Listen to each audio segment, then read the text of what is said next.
Hi, it's Paul Ward here, and welcome to another edition of Farm Talk.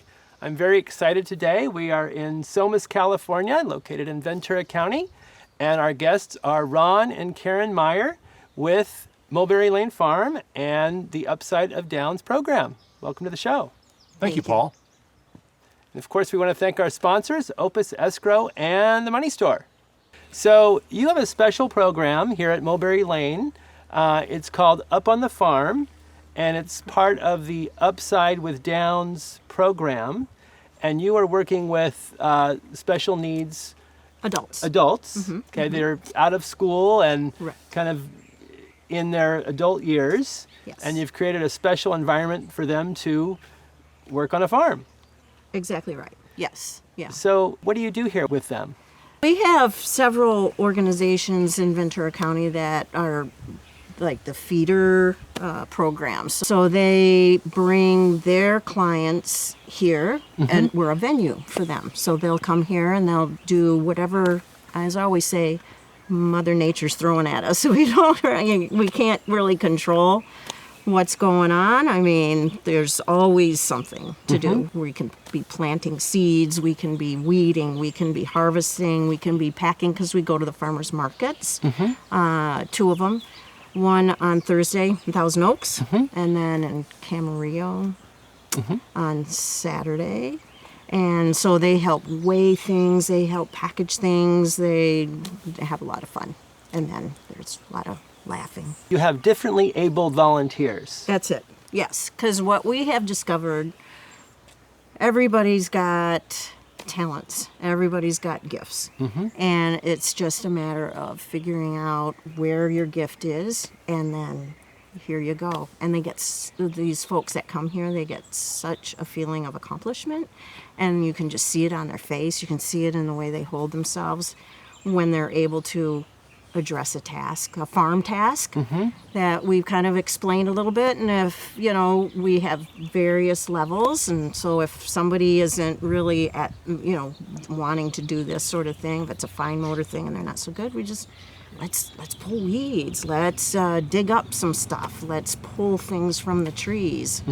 And yeah, so we've even got some who, I'll be up in the tree and I'll be like in the macadamia nut tree, and I'll be like throwing the nuts down, and they're gathering them up and putting them in the bag, and yeah, so. And you do have crops from all over the world, right? I mean, this is kind of avocado and citrus region, but yes. We're sitting here kind of on the edge of a banana tree forest, which is very unique for Southern California. You don't think of bananas as being a local crop, but you guys have a little bit of everything, so you've kind of found a use for your diverse crops that you have. Yes. That's right. Bananas, papayas, various guavas, you name it, persimmons, pomegranates, just a Asian pears, a wide variety of things, as you say. Don't forget the Djibouti Kaba. Yeah, the Djibouti Kaba, things that I couldn't even pronounce until we moved here. And so it leads to a lot of interesting discussions at farmers markets where, you get a lot of what's that, and you go into an explanation. And we've learned too, because we brought things to the market, and people from India, from all over the world who settled here come in, and it's, oh my gosh, I haven't seen that since I was, a little kid back in India or wherever. Right. So learning goes both ways, and we found that to be true here. And you guys have 2 sons that were in school, right? And then they transitioned out of school as adults. Right. And you felt that you needed to keep them busy and occupied and living life to the fullest. That's right. And decided to, buy a farm and create a career for them. Well, back before I retired, we relocated several times, and as a result of that, typically we would be in suburban subdivision type locations.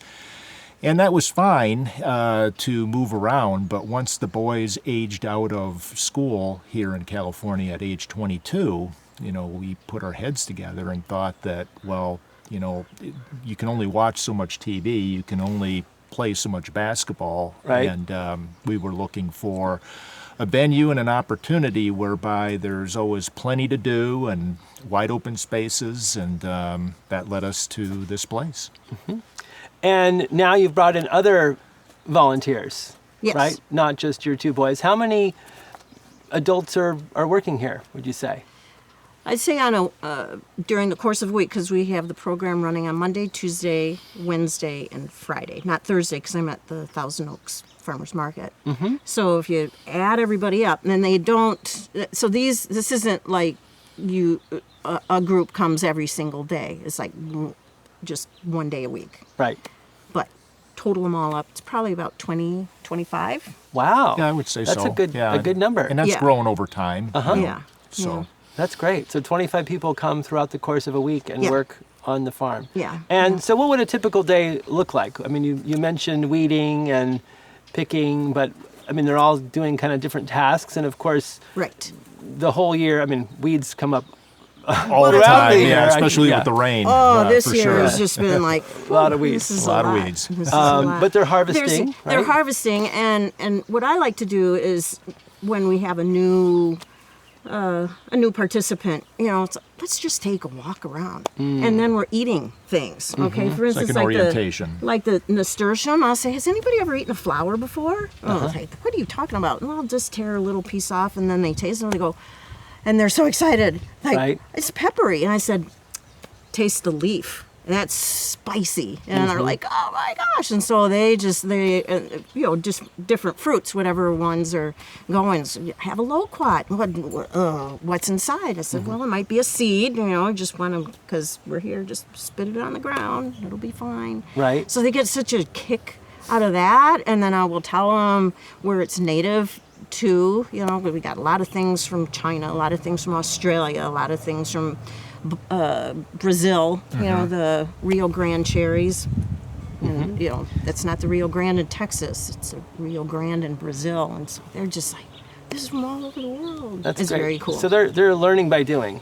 Yes, Yeah, absolutely. Not just learning from a book or a video, but No. actually out getting their hands dirty. And Yeah. there are some things that you do day after day, but there really is no typical day here. We'll get up and rise early, 5 o'clock in the morning, typical farming, type of a schedule. and our chores, we try Yeah. to get those done before the group Right. gets here. And, animals need to be fed. And So they don't we- want to wait till, the others get here. No. So there's a koi pond, and you have to feed the fish, and then we've got the dogs and The chickens. chickens, and that all needs to be taken care of first, so that when our guests do arrive, we can devote time to make sure that their experience is a good one. I understand you've gotten into beekeeping as well. That's right. We have a gentleman who's a beekeeper. He himself and his wife and family relocated to California from Maryland, and he has expertise in that area. He contacted us and wanted to know if we were interested, and of course we were.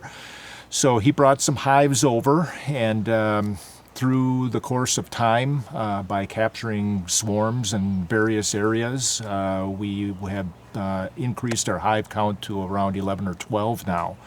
Oh, wow. So they're just on the brink of producing honey, not quite there yet, but with all the forage that we've had this year with the rains, we expect a good honey flow to come. And I've been working under his tutelage now, learning about beekeeping myself, taking some online courses, and I tell you, it's a fascinating world, the world Right. of a bee. Amazing. Now, do the So- students get involved in that too? We have acquired bee suits for everybody. Oh, wow. So and they have put them on, and they just they're Ghostbusters. So they start singing the song, and we've been able to get in in a limited amount to get in there, and they think it's great. They think it's just, and then samples of honey when we're able to do that.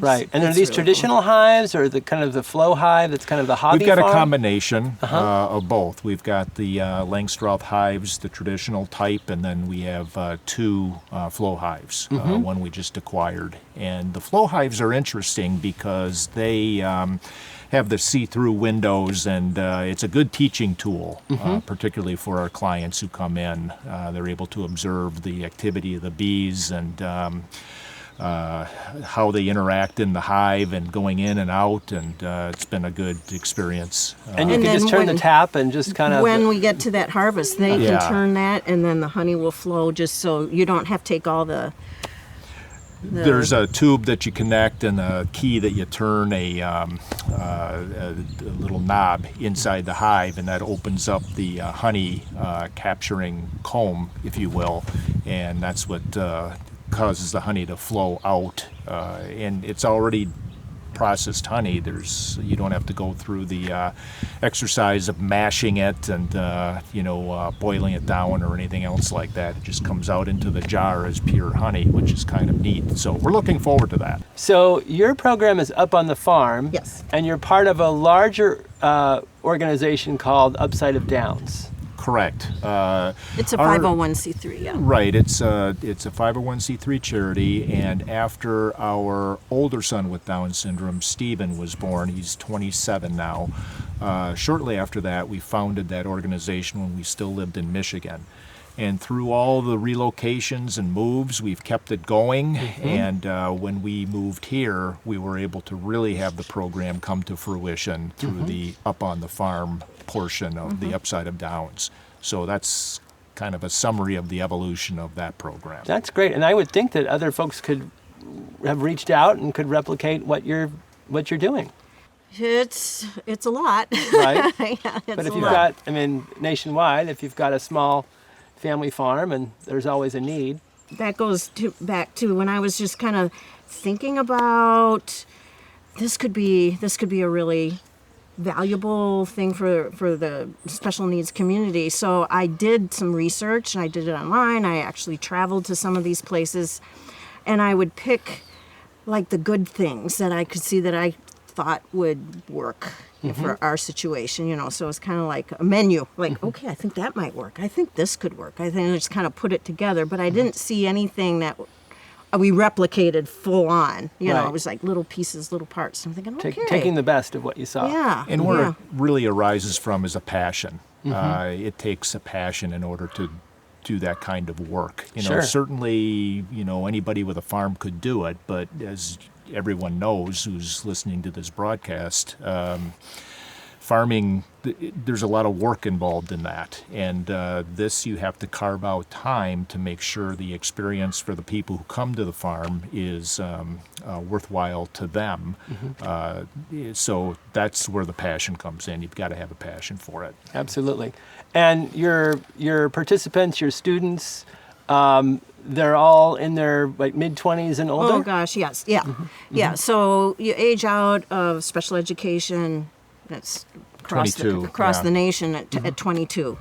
So there's no more schooling. There's no more. And that's it. You're just kind of on your own. It's like a cliff. At 22, yeah, you're just it's like done. poof. Right. There are day programs that are available, but what I found when Steve aged out was that these programs, they have a wait list for one that I was, thinking, this might be good. It was 2 years. 2 years. Wow. Like, oh no. So I kind of thought, you know what? I'll be your unofficial job coach. We'll go and volunteer various places. And so we did it at the animal shelter. We went to a horse ranch, a therapeutic horse ranch. And I was just, there with him. And, we were working. And one of the places we volunteered at was a farm. As a matter of fact, it was Apricot Lane Farm. Right. Okay, yeah, made famous by the movie Biggest Little Farm. That's right. Exactly. That's right. Right. So he and I would go. We went there 3 days a week, and we would be given, a task, and we would do that. And I just saw so much good going on. I saw him really understanding dirt was okay. Number one, for 22 years, like, wash your hands. No, we're digging in the dirt, and it was, it was a new world for him. And then his connection with where food actually came from. They always, Steve and Tom always would come to the grocery store with me, and, I'm opening up the freezer door, pulling out a bag of peas, and it's like, oh, I guess peas come out of the freezer. It's like, Right. now we're learning where they actually come from. And so it's this light bulb, it's like, wow. And they taste so much better when they're fresh, Yeah, right? They do. Absolutely. They are, And better for you. Absolutely. they're better for you. Right. And then what went into it. And then they were also connecting so well with the folks, at Apricot Lane Farm. There was just, it just was a really positive experience. And then this could be a thing. And I would imagine your boys, having been in it since the inception, since you created it, they kind of act as teachers to the to the new They students sometimes that do, come in. yeah. Yeah? You know, sometimes they're a little. Look, Tom, especially, is a bit of a bossy. Yeah. Say bossy. Yeah, know. right. Yeah. But he's- Yeah. May do lead some people into mischief a little bit, but no, by and large, it's been good for them too, because obviously they're familiar with everything that goes on here, and they know where everything is. So if you're looking to take somebody or direct them to a certain location, they can help with that. So we have a cherimoya team. Let's go. And so it's like, oh, we know where the cherimoya trees are. Right. You know, it's just like right behind us is the rose apple. So we've got some of the folks. That's one of their favorite things, And how does that work when, you don't have peaches all year long? You've got a plethora of one crop, like now, right? Pink guavas right now. Pink guavas. So do And you loquats. do you harvest the pink guavas and the loquats and then take those to the farmers markets, and then next week or next month you'll have just something completely randomly different? Completely randomly different. And It's so like TJ Maxx, you walk in, you'll never see the same clothes 2 times in a row. It'll be always whatever happens to be in season at the time. That's what we offer for sale. Now the layout of the booth, there's 2 canopies. That looks the same, but what's stocked in there is a function of what Mother Nature's what telling we just us. harvested. Yeah. Right. So the folks that go to farmers markets will know that Mulberry Lane always has the unique. Yes, Stuff. unique. That's You a never good know one. what you're going to find when you Yeah. come into the booth. They'll come you in know. and say, "What do you got this week?" I said, "Well, here you go." It's a lot. And do you have helpers at the farmers market? It's occasionally, yeah. So that's. But I would that's imagine okay. the students help you load up the truck and. They have helped with that, but it's a very long day. So in Camarillo, it's from 8 till noon, and that's a long stretch. And in Thousand Oaks, it's from noon till 5. Oh wow. Okay. So it's a seasonal yeah. situation when we have a lot of things to sell. There's a lady who assists at the Thousand Oaks Market. Yes. Yeah. And then same thing on Saturday when we've got a lot of things coming to the market. Just so one person would tend to get overwhelmed, and especially if you get a rush of customers, we get a helper who comes in to assist with that. So are you guys an organic farm?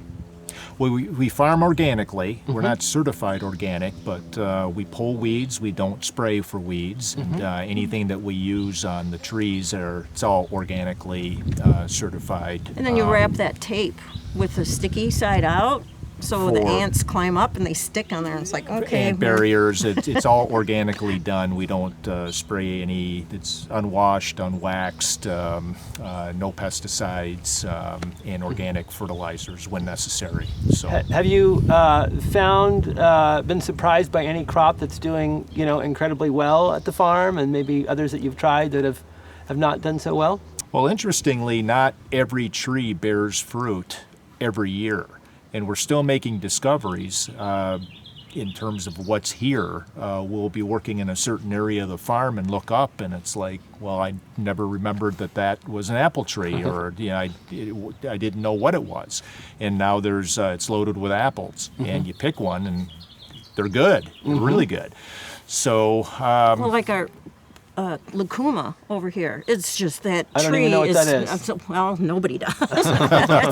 It's a Peruvian, so we got a lucuma here, got another one down this way, and then over there And at did the you edge know there was did you even know what that was when you Are you bought the kidding property? me? No. No. It's been so much discovery. So much discovery. and not only fruit and vegetables, but also a lot of flower and fauna here. As a matter of fact, another thing that we do when the fruit is kind of at a lull is our volunteers work on gathering some of the flowers and other live plants, and we make bouquets and take those to the market and wow. sell those. So we're just continuing And the to banana, evolve. the banana Yeah. pots.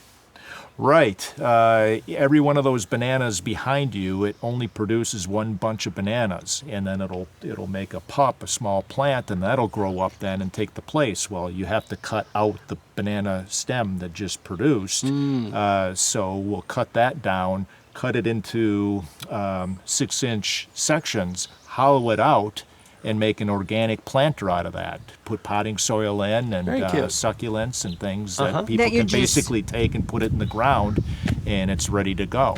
And because So- it's succulents, it's set it and forget it. And Sure. it's like Exactly. it thrives on neglect. It's like, yes. So ideas keep on coming to us by either ourselves or people that come up and volunteer, saying, "Have you ever thought about doing this?" And we'll try it, and if it works, we expand it, and if it doesn't, we move on to something else. Sure. And did I read that you're selling seeds on Etsy? Yeah, and that we've been doing since 2020, since we first got here, and the idea behind that is, let's gather seeds that are accessible for our our folks that come up here. So some of them have kind of a difficult time, with the really tiny stuff. So we're finding some seeds that are accessible for them, and we package. They open them up and we package them. And we do all the things and then they sign a nice little, we always have a letter that goes along that goes in the package, so the people know that Nice. this was done for you by this very special group of people. That's And great. so on Etsy, you probably know this, you get reviewed and you get stars. We've only gotten 5-star reviews. There you And go. a whole bunch of them. That's awesome. And your nasturtium and sunflower and Yep. All I need to expand the offerings, but there's a lot that's involved with the seed, and there's a lot involved with all the different Administration, facets. Yeah, it's Sure. like, right. and you get that order and you weren't expecting it. Now you got to fill it, right? Right, That's and it right. can come from anywhere. We've gotten orders from both within and outside the United States. So How they then- hear about us, we not sure, but they do, and Right. we ship. So yeah, it's been Well, interesting. hopefully they hear more about you after this Yeah, podcast, right? absolutely. You might That get would some be more great. seed orders. That would be great. And how do folks find out more about the Up with Downs program? Yeah, we've got, we're on social media. So on Instagram, it's Mulberry Lane Farm .somis. And then we've got a website. It's www.upsideofdowns.org. And more information about the program and what we do there. So we're at Mulberry Lane Farm in Somis, California, and most people don't know where that is. So just to kind of give our bearings here, we're located about halfway between Los Angeles to the south and Santa Barbara to the north. And you probably do your grocery shopping, I would say, in Camarillo. Camarillo. Okay, Yeah. just about 10 minutes away. Right. And it's Somis is a little garden spot, I would say, a protected green belt. And we're up in the mountains. You can't see us from the road, right. Yeah, but not high up in the mountains. You're kind of Well, No. to us, being from the Midwest, Yeah. There you go. I'm like, It's all relative. where Right. are the guardrails on this little road here? And about 7 miles due north of Camarillo. Gotcha. What was special about this particular property that made you think that it was going to work for your program? Well, the location was great. Was, again, a little bit off the beaten path. It wasn't too big, but it was big enough at just under 6 acres. And just the variety and the care and planning that the founding member who established the farm initially took, and just there's nothing haphazard here. Everything was done through Very extensive deliberately. research and planned out, and that's really apparent when you walk around. You left nothing to chance. The companion plantings, the flowers that, the nasturtium around, the apple trees, they're for a reason, when you come to find out. And just all the different varieties that were placed in spots where he knew that it was going to thrive, coming from like Israel, the apple trees, and then we've got the cactus garden down there that's super dry, but it's Peruvian apple cactus, and so fruits. And it would take a special person like yourself to, want something that was so diverse, right? You're not just growing one crop, kind of set it and forget. Well, for my part, Yeah, and we felt we owed it to the founder to be good stewards of the good work that he did. So we just wanted to carry it on and try to improve upon it where we could, and just make sure that it lives on, Right. in recognition of the hard work and great work that he did here. And I think you mentioned that he even passed away the night that you had your first supper here. That's correct. So he was content. He was, and his widow, who we still She comes to farmers market sometimes, and she'll say, right. We're still in this is like- communication, and she Yeah. referred to Steve and Tom as, his boys. yeah, he didn't have never met them or anything like that. So he was quite ill when we were going through the negotiations, and we were working with her, and but she relayed everything to him, and you're right, he was quite content with us carrying on his legacy. So And we're when happy to she's- do that. Yeah, when she comes to the farmers market, she has said Jerry would have loved this. That's wonderful. Yeah. That's wonderful. That's just really is a beautiful thing. But going back to what really caught my eye, I mean, beyond just the beauty of the place, was behind the house here. We have 12 raised garden beds with those cages, Right. and then there's like a cement kind of surround that I envisioned after, working with Steve at Apricot Lane Farm, and, how it was a little difficult, to kneel down and everything. Sure. So I just envisioned special needs folks who maybe have some physical sort of concerns. They could sit on this cement. They can plant the seeds in the dirt. They can water. They can weed. They can eat the produce that comes up. And I was Right. like, this sounds like this would be a really, really awesome Yeah, place. it's very well thought out. That's a smart idea and a good use of the of the grounds. Oh, Absolutely. It was, Right. it was a lot of good stuff here.